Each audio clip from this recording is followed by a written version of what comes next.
안녕하세요.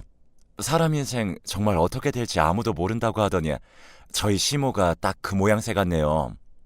저희 부모님은 경북 예천에서 농사일을 하고 계십니다. 그렇다 보니 자연스럽게 저는 대학을 타지에서 다니게 되었어요. 그렇게 자취 생활을 하며 대학을 다니던 중 다른 대학의 법대생을 소개받게 되었고 그 남자랑 결혼까지 하게 되었습니다. 소개팅 이후 저희는 만남을 갖게 되었고 졸업 이후까지도 꾸준히 연애를 하며 지냈어요. 대학을 졸업하고 저는 마케팅 관련 회사에 입사를 해서 근무를 하고 있었고 신랑은 사법고시를 준비하며 집에서 경제적으로 도움을 받고 있었습니다. 공부를 하는 남자친구를 위해 저는 주말이면 도시락을 싸서 근처 정자에 앉아 밥을 먹곤 했습니다. 오늘은 그냥 너랑 놀고 내일부터 다시 열심히 공부할까? 아니야. 난 이렇게 같이 밥 먹는 걸로도 좋아. 내가 오빠 공부하는데 방해되면 안 되지. 그렇게 시간을 보내고 돌아가는 길에 한 중년의 여자가 저를 부르더라고요. 아가씨, 잠깐 나 좀 볼 수 있어? 네? 무슨 일이세요? 나, 제 엄마 되는 사람인데 잠깐 얘기 좀 해. 아, 어머니 안녕하세요. 나는 아가씨 어머님이 될 생각이 없고 공부하는 우리 아들 앞길을 막지 말라고 말하려고 왔어. 공부해야 하는 애 불러내서 지금 뭐 하는 거예요? 나 한두 번 본 거 아니에요. 내 아들 인생 망치지 말고 아가씨 인생 살아요. 그렇게 시모와의 악연은 첫 만남부터였습니다. 그때 제가 헤어졌어야 했는데 저도 오래 만나다 보니 이런 일로 쉽사리 헤어질 수가 없더라고요. 연애를 한 시간이 아까웠고 이만한 사람이 또 없다는 어리숙한 마음 때문이었죠. 그 일이 있고 몇 달이 채 지나지 않아 저는 임신을 하게 되었습니다. 갑작스러운 임신에 저는 놀라서 눈물만 뚝뚝 흘리고 있었고 신랑은 본인 책임이라고 하며 가장으로서 책임을 질 테니 믿어달라고 했습니다. 결국 하룻밤의 실수로 예상보다 빠른 결혼을 하게 되었어요. 상견례를 하는 날에도 시모가 판검사될 아들 앞길 막는다며 네가 정말 잘해야 한다. 애 핑계대고 우리 아들 앞길 막을 생각하지도 마라. 너는 정말 복 받는 거다. 등등 저희 부모님이 듣기에 기분 나쁜 소리를 하는 바람에 한번 파투가 나기도 했습니다. 이후 신랑이 저희 부모님께 가서 몇 날 며칠 무릎을 꿇고 싹싹 빌어서 저희는 결혼을 하게 되었고요. 저희 부모님은 저보고 기죽지 말라고 하며 수도권에 전세를 두고 있던 집을 저희에게 내어주었습니다. 명의를 내어준 건 아니지만 저희는 당장 급하게 들어가서 살 수 있는 집이 있다는 것에 감사했습니다. 배가 더 불러오기 전에 결혼을 해야 해서 번갯불에 콩 볶듯 결혼을 해서 그 과정에서의 다툼은 잘 생각도 안 나네요. 제가 결혼 자금으로 모아둔 돈이 있긴 했지만 입사 2년 만에 결혼을 하게 되어서 그 금액이 크지 않았어요. 그래서 빠듯하게 아껴서 살림을 지내고 있었고 신랑도 이러한 경제 사정을 알고 있다 보니 자연스럽게 나가서 아르바이트를 하기 시작했어요. 아기를 낳기 전에는 그나마 괜찮았는데 아기를 낳고 나니 정말로 분유값을 벌러 나간다, 기저귀 값을 벌러 나간다 이런 말이 실감이 나더라고요. 그래도 본인 손주는 예쁘다고 시모는 가끔 집에 와서 아기를 보곤 했습니다. 맨날 돈 없다고 돈돈거리지 말고 분유 같은 거 말고 모유 먹여. 그래야 면역력도 좋고 경제적으로 좋잖니. 저도 그러고 싶은데 제가 모유가 잘 안 나와서 어쩔 수 없네요. 넌 어떻게 애가 멀쩡한 구석이 하나도 없니? 그래도 요즘엔 분유에도 영양 성분이 많아서 괜찮다고 하더라고요, 어머니. 재하, 시험 준비는 잘 돼가냐? 네, 매일 공부하고 있어요. 감시라도 하듯 시모는 늘 신랑이 공부를 하고 있는지 물어보았고 저희는 암묵적으로 신랑이 아르바이트를 하는 걸 비밀로 했습니다. 그렇게 시간만 흘러갔고 1년 정도 지나서는 남편도 공부보다 돈을 벌어야 할 때인 것 같다고 하며 작은 회사에 들어가서 일을 시작했어요. 시부는 당연한 선택이라며 신랑의 편을 들어줬지만 시모는 이런 시간들이 다 투자라고 하면서 극구 말리던 모습이 눈에 선하네요. 그렇게 2년이라는 시간이 흘렀습니다. 아이가 어린이집에 다니기 시작하면서 저도 다시 일을 하러 다니기 시작했어요. 일도 하다 보니 그나마 생활에 조금 여유가 생기기는 했고 가까이 사는 시댁에 주말이면 과일이나 고기를 사서 저녁도 같이 먹었습니다. 제가 시부모님께 할 수 있는 최선의 애교이자 저 나름대로의 노력을 하며 지냈던 시간이었어요. 그해 신랑의 남동생이 결혼을 하게 되었습니다. 도련님은 대기업 연구직으로서 있으면서 벌이도 안정적이고 성격도 엄청 서글서글했어요. 그런 도련님의 결혼 소식에 저도 축하를 했고 저에게 동서가 될 도련님의 여자친구가 시댁으로 인사를 하러 왔습니다. 도련님이 여자친구에 대해서 이렇다 저렇다 말을 하지 않아서 시부모님도 아는 정보가 없는 상태였고 역시나 면접 같은 식사 자리가 이어졌습니다. 부모님은 뭐 하세요? 그냥 시골에서 지내세요. 형제는 어떻게 돼요?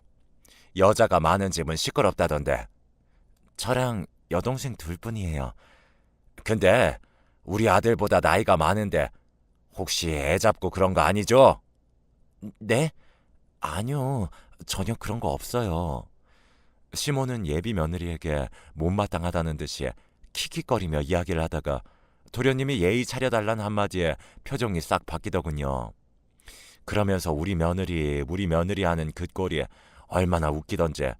그러면서 저를 마치 시녀 부리듯이 음료 가져와라, 선물로 들어온 꽃빵 챙겨와라 등등 동서가 될 사람 앞에서 저에게 계속 일을 시켰어요. 바보 같은 신랑도 옆에서 의사면 이제 아파도 아무 걱정 없겠다고 좋아하고 정말 저만 빼고 다 행복해 보였어요. 그리고 얼마 뒤에 도련님은 결혼을 하게 되었습니다. 결혼 후 첫 명절이 되었고 저는 언제나처럼 회사에 연차까지 내고 명절을 준비하러 갔어요. 그런데 당연히 와 있을 줄 알았던 동서가 도착을 안 했길래 저는 시무에게 전화를 해보겠다고 했더니 바쁜 애한테 전화하지 말라고 하시더라고요. 동서가 대학병원의 의사라도 되면 저도 그렇게 생각을 했을 텐데 개인 병원에서 페이닥터로 일을 하고 있었거든요. 그리고 심지어 그 병원이 동네라서 명절 연휴 내내 휴진을 하고 있는 걸 알고 있었거든요. 그런데도 오지 않는 것이었습니다. 저는 회사의 특성상 당직이 있고 그 해에 제가 명절 전날 당직에 걸리는 바람에 연차를 쓰고 시댁에 가게 된 거고요. 어머님, 저는 원래 오늘 회사 가는 날인데 온 거예요. 동서는 쉬는 날이니까 당연히 와야죠. 너 같은 애랑 걔가 갔니? 그리고 첫 명절부터 애 잡겠다는 거야 뭐야? 너는 맏며느리 아니니? 나중에 이 살림 다 네가 해야 하는데. 그럼 다음 명절부터는 동서도 오는 거죠? 그때그때 상황에 맞게 하는 거지. 하기 싫으면 너도 그냥 가라. 나 혼자 할 테니. 그런 말은 아니고요. 일하기 전에 달달하게 믹스커피 한잔 하고 할까요? 1년 동안 시모의 비위를 맞추다 보니 나름대로 요령이 생겨서 믹스커피를 한 잔씩 하고 일을 시작했습니다. 일을 마치고 보니 동서가 저에게 문자로 몸이 좋지 않아 못 갔다고 미안하다는 연락이 와 있더군요. 그 문자를 보는데 괜히 저만 나쁜 사람이 된 것 같아서 그러냐고 하며 넘겼고 명절 당일에 동서의 얼굴을 보니 아팠다는 말은 거짓이 아닌 것 같았습니다.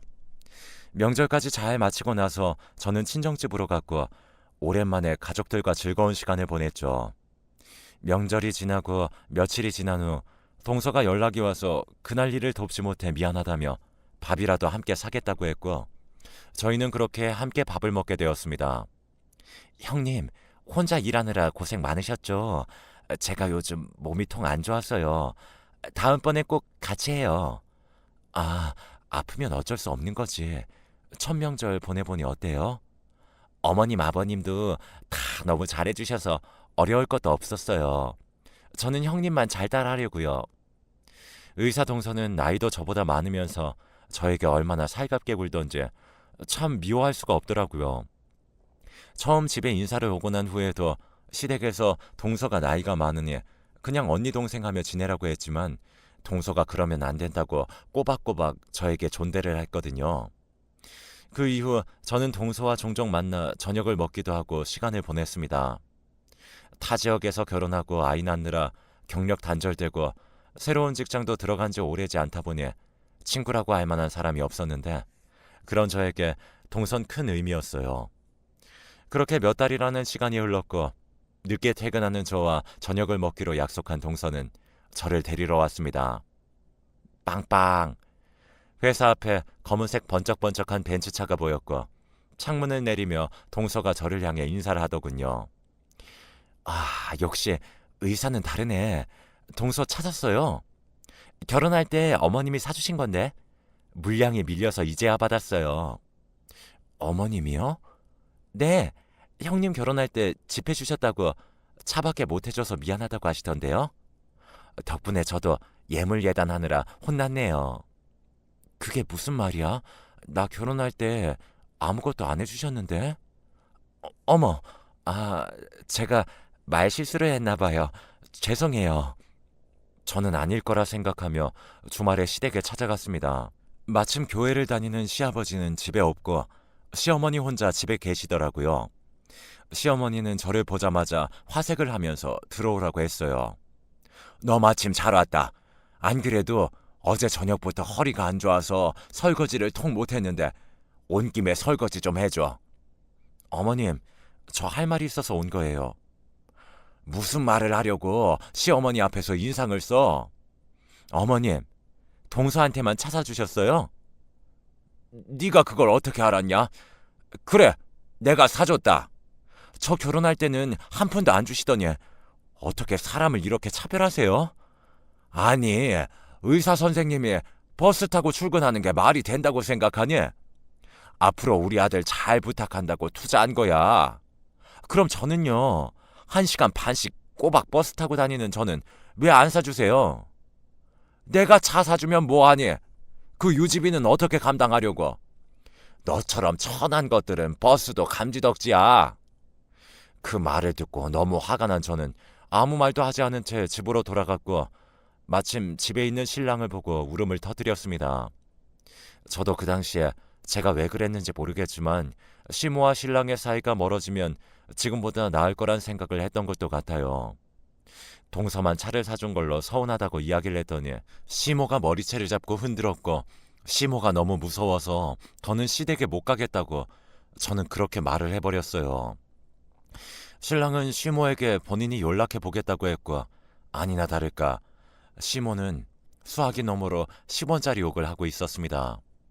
결국 그 일로 몇 달의 시댁에 발걸음조차 하지 않았고 신랑도 못 가게 했어요. 그랬더니 몇 달 만에 시모가 전화가 와서는 애미 네 차도 사뒀으니 이번 주에 집으로 와 한마디를 하고 끊으셨습니다. 사실 벤츠 같은 걸 기대한 건 아니지만 그래도 국산차 정도는 사주셨겠거니 생각을 했는데 아니 웬 장애인용 LPG 중고차를 사뒀더라고요. 그러면서 하는 말이 저희 집 형편에는 연비가 좋은 차를 타야 하는데 집에 장애인이 없으니 중고로 차를 샀다고 하는데 이게 이해가 되세요? 제 눈에는 그냥 차 사주기 싫어서 어디서 굴러다니는 중고차를 사온 것 같았는데 그걸 또 저더러 가지라고 싫으면 말라고 하더라고요. 중고차 딜러는 이 차가 좋은 거라며 제 옆에서 떠드는데 제 눈에는 비릿한 웃음을 짓고 있는 시모의 얼굴만 보였어요. 어머니, 저 차 필요 없어요. 제가 버스 타고 다니는 거 보시고 친정 어머니께서 차 사주셨거든요. 출고되려면 좀 걸리긴 하겠지만. 어머, 그러니? 내가 사주고 싶었는데 안 그래도 되겠네? 네가 안 받겠다고 한 거니까 앞으로 서운해하지 말 거라. 서운한 건 제 마음인 건데 그걸 어떻게 하라 마라 하세요. 차라리 그 돈으로 가방이나 하나 사주던가요. 기어이 뭔가를 받아내겠다는 거니? 그럼요. 저도 엄연히 이 집 며느리인데 대우는 해주셔야죠. 이 나이에 며느리가 제대로 된 가방 하나 없이 다니면 사람들이 흉봐요, 어머니. 시모는 부들부들 거리면서 그깟 가방 비싸봤자 차보다 비싸겠냐고 하면서 결국 백화점으로 가서 저에게 700만 원짜리 샤넬백을 사주셨습니다. 중고차가 600만 원이었는데 가방이 700만 원이니 차보다 비싼 가방을 산 거죠. 아, 그리고 차 가격만 봐도 아시겠죠? 연식이 얼마나 오래된 차를 가져온 건지. 시모는 거의 개거품을 물 기세였고 옆에 따라온 신랑도 저를 보며 너무한 것 아니냐고 했지만 동서보다 못한 취급받는 게 그럼 당연한 거야? 하고 말을 하니 입이 쏙 들어가 버리더군요.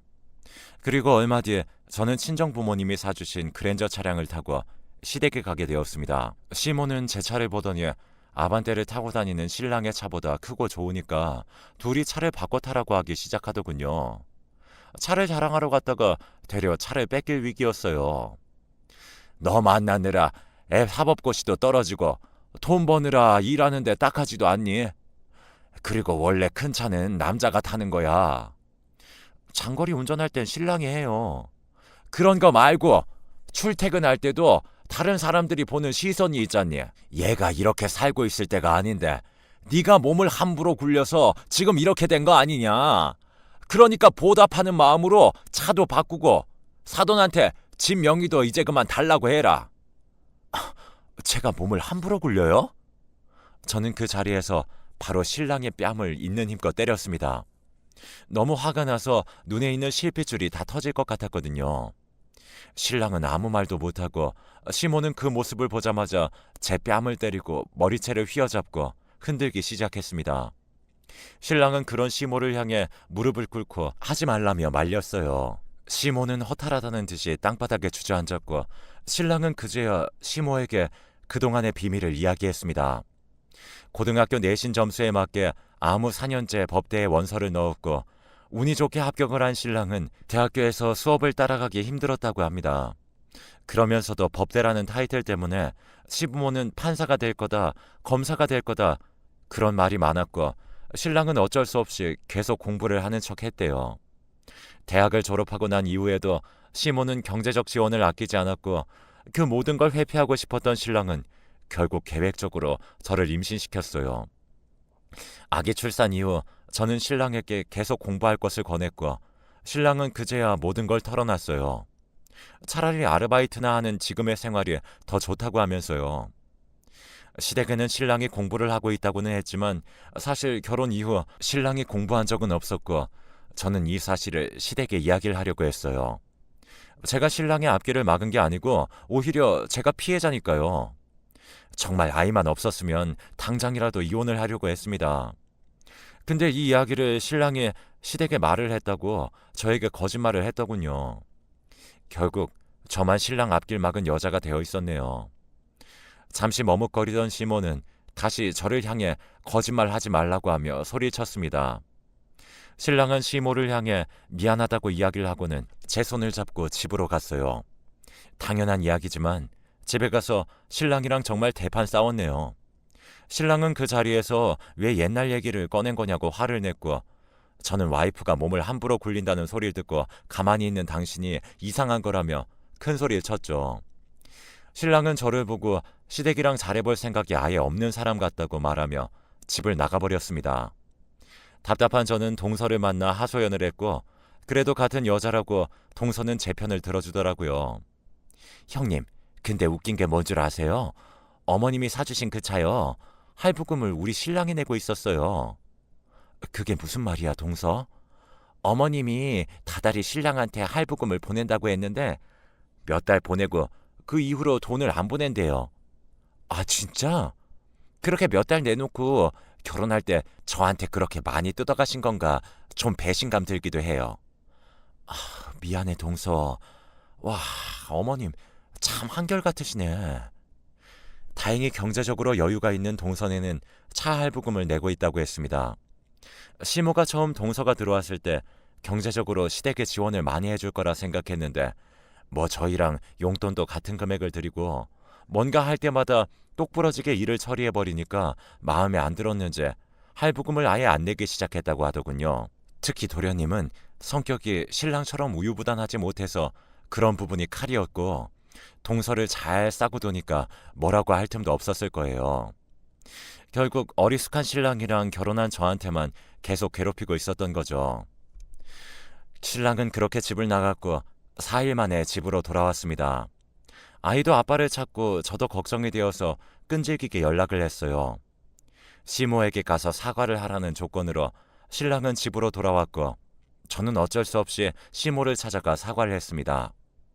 그래도 부모가 보는 앞에서 자식을 때린 건 제가 생각해도 너무 우발적이었거든요. 시모도 큰일을 겪어서 그런지 저에게 그동안 미안했다며 사과를 했고 저는 저희 사이의 모든 일이 이대로 끝이 날 거라고 생각을 했습니다. 딱 여기까지만요. 한 2년 정도는 무탈하게 잘 지냈던 것 같아요. 적당히 선을 지키면서 그럭저럭 말이죠. 그런데 최근 다시 시모가 저에게 시비를 걸기 시작했고, 시모뿐만이 아니라 신랑까지도 저를 무시하며 다른 사람처럼 행동을 하더군요. 그 이유도 몰라서 저는 어리둥절할 뿐이었죠. 제가 생각하는 이유는 이번 설날을 앞두고 제가 빙판길에 미끄러져서 손목인대가 늘어나서 반깁스를 하고 있었습니다. 당연히 명절 준비를 할 수 없는 상황이라 시댁에 전화를 했고, 시모는 제가 아프니까 제사 준비도 못할 테니 그냥 기성식품을 사서 차례를 지내야겠다고 했어요. 동서가 일을 돕겠다고 했지만 시모는 다 같이 하는 게 아니면 의미가 없다고 하면서 계속 업체에 주문을 하겠다고 했고, 정말로 차례 음식을 사서 지냈어요. 이후부터 무슨 일만 생기면 제사를 안 지내서 그렇다느니 저에게 트집 잡기 시작하더라고요. 여보, 요즘 어머님 제사 이야기 너무 많이 꺼내는 것 같지 않아? 당신이 몸 관리 못하고 칠치지 못하게 다니니까 그런 거지. 나 주말에 워크숍 다녀오니까 그런 줄 알아? 회사에 사람도 몇 명 없는데 무슨 워크숍을 한 달에 한 번씩 가? 또! 의심한다. 당신은 왜 그렇게 나를 못 믿어서 안달이야? 나도 힘들게 돈 벌어. 알겠어. 조심히 다녀와. 신랑은 거의 매달 워크숍을 갔고, 이건 직장 생활을 해본 사람이라면 당연히 이상한 부분이었습니다. 그리고 워크숍을 갈 때마다 다른 직원들이랑 같이 차를 타야 한다고 제 차를 타고 다녔고, 블랙박스는 언제나 꺼져 있는 상태였습니다. 블랙박스를 끄고 다닌 걸 안 건 가벼운 접촉사고가 있었을 때가 있었는데, 그 자리에서 합의를 하고 보냈다고 하길래 제가 영상을 보려고 블랙박스를 만져봤을 때 알았어요. 너무 이상하고 수상한 그 사람의 행동에 워크숍을 간다는 그날 차에 작은 녹음기를 하나 넣어두었어요.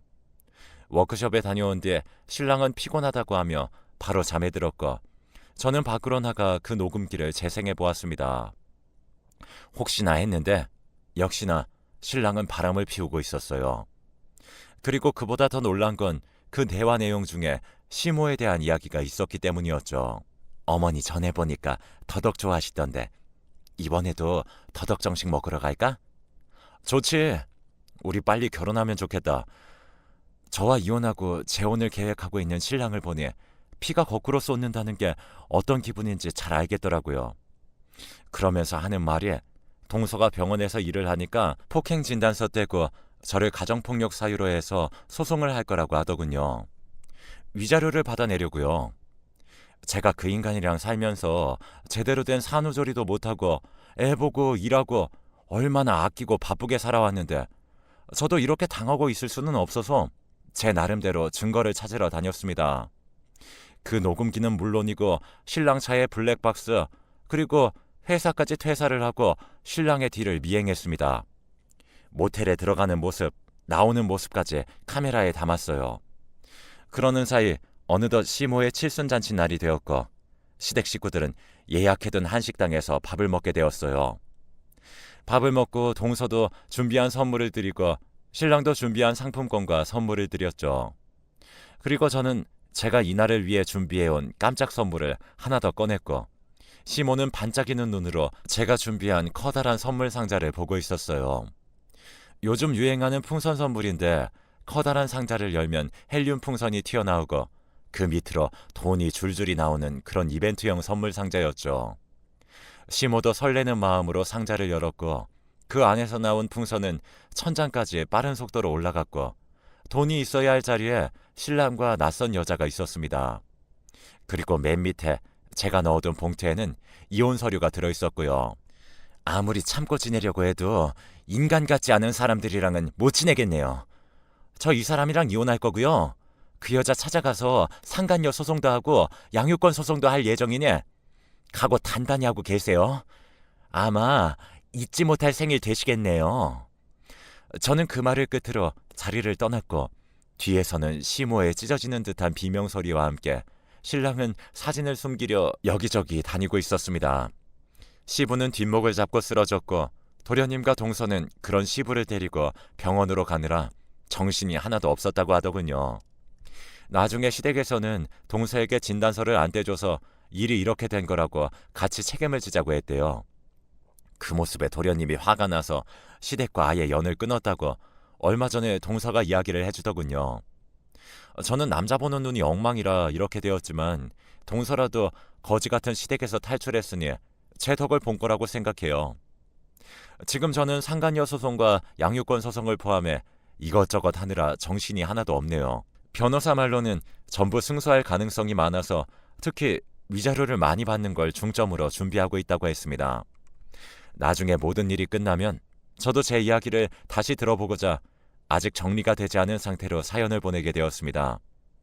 앞으로도 남은 일은 많이 있지만 잘 해결되길 여러분도 함께 기원해 주세요.